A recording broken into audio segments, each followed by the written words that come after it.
Hello and welcome to another edition of the Gravestone Pros here at North Country Memorials. We are so glad that you've joined us today. We're going to have a great day. We're going to be working on some headstones, seeing if we can get some stuff done in the shop, and showing you how we do it along the way. So come on!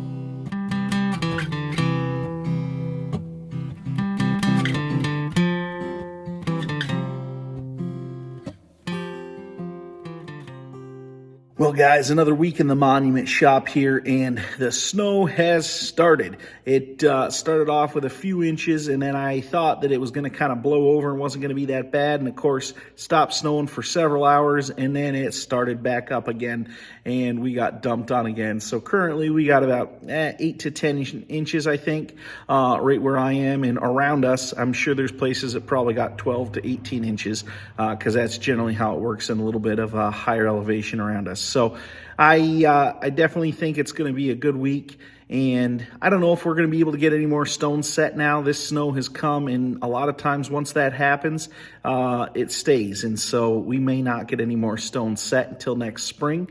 But either way, we're going to be here. We're going to be working on stuff, getting things taken care of. That way, when it does break in the spring, we can get back out and get stuff done. So this happens different times. We got a stone here that Dad had pulled out of the crate. And when he did, he realized the top was just a little different shape than what I had. And so he wanted me to work on trying to get that matched up a little bit better. So the SERP, this part right here, lines up with the drawing that we have. So the first thing I'm going to do is head in and see if I can make that line up a little better so the stencil will fit properly. And to do that, I'll have to grab a measurement. I'm going to get the computer turned on so we can get these measurements put in, and then we can get a stencil cut for that stone. It was taking forever to get my computer going here, and some customers stopped in. I called them today because I had ordered their stone. On the contract, I had put that it was supposed to be a serpentine top, but on the rendering and what we had talked about with them was doing the oval top, and they kind of went back and forth, and that's probably why I got confused with the contract. But I called them to give them the option of which they would prefer, and they wanted the oval top, so I will have to go ahead and reorder a new one.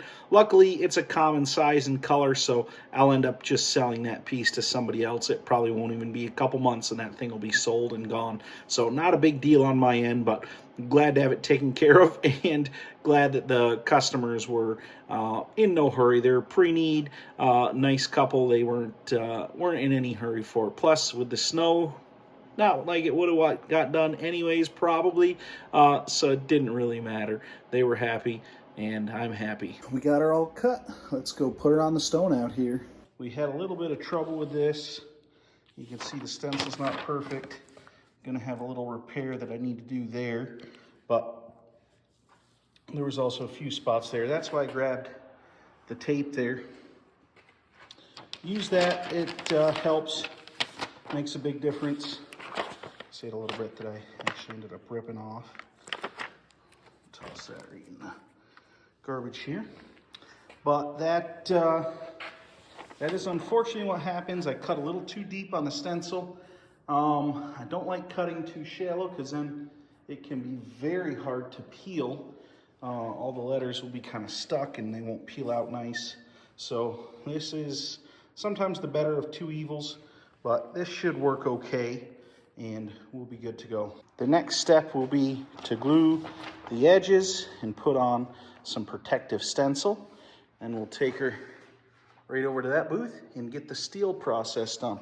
Basically, essentially, taking off the polish and then making this part nice and bright so that we get a good contrast.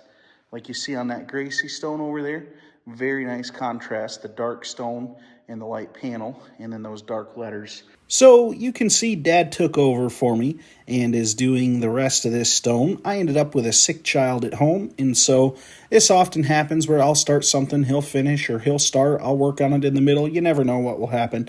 But I'm not going to talk through this whole process. You're going to see him weeding, taking the letters out. That way we can blast the areas that the rubber is not. It will cut in, and the areas where the rubber is, it just bounces and comes back. And so that's what he's doing here. And then you're going to see him put it in the sandblast booth. You'll see him kind of measure up, get it level, and I'm just going to kind of let the blaster go. Normally I only do a short clip, but I felt like this one was a little better than some of them, and you can kind of see the machine just kind of working its way back and forth. And if you don't like that, you can kind of skip past it. It'll be a little longer than normal this time.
Thank you guys for coming. We will see you all next time.